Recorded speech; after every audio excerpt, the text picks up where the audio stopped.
So today's Champions League games, Bathurst against Monaco. Should be a Monaco win, 2-0 win for Monaco. Copenhagen against Kairat Almaty. I'm going for a 2-1 win for Copenhagen. Two amazing games, by the way. Olympiacos against Real Madrid. I expect Real Madrid to win 3-1. A lot of reports going on outside the pitch with the Spanish media, with Real Madrid media, and of course, when Real Madrid not winning, they're not performing well. The media and the fans are not going to be so kind to you, as they were, because there's some reports that Vinicius Junior is not going to renew his contract for Real Madrid, because his contract is until 2027, by the way, because his relationship with Xabi Alonso is not good, so he will not renew his contract while Xabi Alonso is the manager. And also there are some reports about Xabi Alonso losing his job, and there's a broken relationship between him and the players, the coaching staff and the players. I mean, here we go. We started, aren't we, with Real Madrid? I mean, listen, like, Real Madrid are still top of the La Liga. Yes, they're not playing, they're not doing well. They lost to Liverpool, they were terrible. They drew 2 games against Elche and against Rayo Vallecano, especially against Elche. One of the goals they conceded, they were so lazy defending. Like, I saw a clip where the referee was running faster than Valverde. Valverde, all people, who works his ass off, that we all see, and he does. But how can you allow the referee running faster than you? And Camavinga juggling, like, when you see Real Madrid players conceding goals in that way, it's not normal. It's not normal. It's not normal. Is it a lack of effort? Is it because of they lost confidence in the manager? I don't know. But they're still top of La Liga. It's not like they are bottom of the league or something. They're still top of La Liga. Why people are acting like Real Madrid are some sort of, crisis? But it's like it is at Real Madrid. I think, if I'm not mistaken, Real Madrid have collected the same amount of points. They almost collected the same amount of points as they did 2 seasons ago when they won the Champions League and La Liga under Ancelotti. So I don't know, where was the criticism back then when they won the Champions League and La Liga under Ancelotti? I don't understand, but it's the pressure of being the Real Madrid manager that Xabi Alonso has to deal with. Do I think he's going to lose his job? No, come on. He's still leading the La Liga title.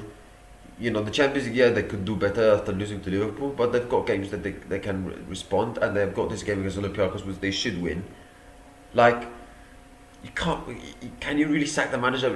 He's just been there. It's just like his first 3-4 months, and he's top of La Liga. What do people want? I mean, he won the El Clasico weeks ago. Yes, in big games he should have done better.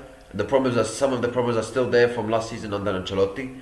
Against Liverpool performances showed that. Against Atletico it showed that. Against PSG in the Club World Cup showed that.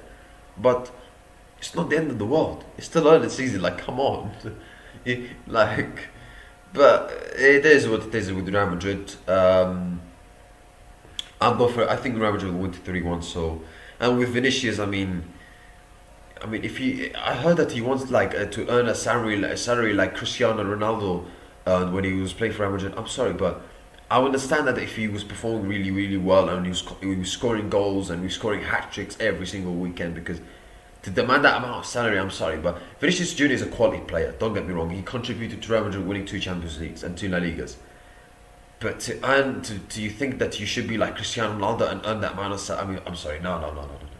That's a disrespect to Cristiano Ronaldo's legacy at Real Madrid.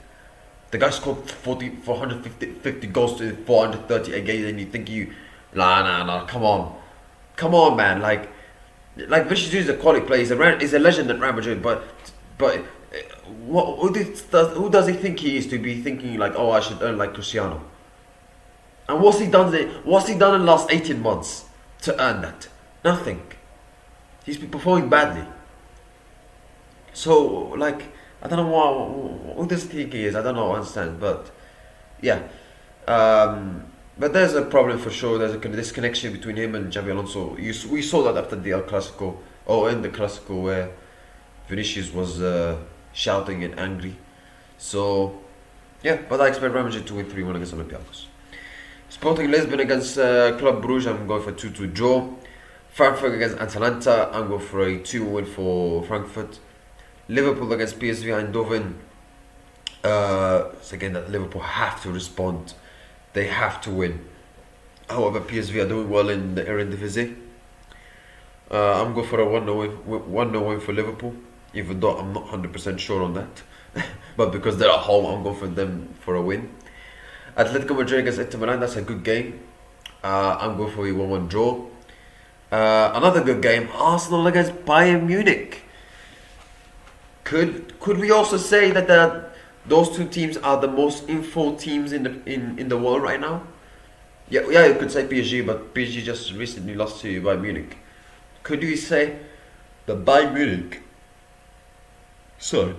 Could we say that Arsenal or Bayern Munich, the most two informed teams in the world right now? Yeah, PSG are doing really well, but they just recently lost to Bayern Munich. Could we say Arsenal and Bayern Munich are the most informed teams? Because the way they're playing right now, Bayern Munich are destroying in the Bundesliga and they're doing well in all competitions. They're doing well in Champions League. Arsenal doing well in all competitions. Barcelona and Real Madrid, they've been inconsistent at times. PSG, they're a very good team, still quality team, but they just recently lost to Bayern Munich. Could we say that it's a battle between the two most informed, the best teams in Europe right now, Arsenal and Bayern Munich? I think we can't say that, right? Because these two are playing fantastically well. They're playing very good football when they want to. Because Arsenal at times they can sit back, but they play very good football against Tottenham Hotspur. But Arsenal, it's a game that they won all the games in the Champions League so far. They kept all clean sheets in all of them. This is another big test for Arsenal, a proper big test. It's a game that they don't have to win, because if you look at the other remaining games for Arsenal in the Champions League, I think they've got games that they should win, if I'm not mistaken. I don't want to be mistaken. So they've got Club Brugge away, which they should win, even though Club Brugge did well against Barcelona. Inter away, which tricky game, and then they've got Karat at home. So despite that, having won all of their games, they can still get away with it in this game, and they can do well in other games. They still qualify. So, but it's a big game. It's a big game. Bayern Munich are doing really well as well. They're performing really well. Vincent Kompany is doing a good job right now. They've got quality players by Munich like Luis Diaz, Harry Kane. So they've got quality players going forward, and defensively they can adapt. They can adapt, as they showed against PSG. With the down to 10 men, they showed that they can adapt. Defensively they can be strong and they can defend well when they want to, and they did that fantastically well. So it's gonna be a very good game to watch. Both teams defensively they can be good, and both teams attacking wise they can be good as well. So. But I think the biggest strength in Arsenal is the defense, and the biggest strength of Bayern is the attack. So it's gonna be a very good game. I'm looking forward to it. It's gonna be like a tactical game or something. It's gonna be very, very fascinating. And I'd like to see this. I'd like to see a big game like this between Arsenal and Bayern Munich, knockout stages, because that would be very, very, very fascinating.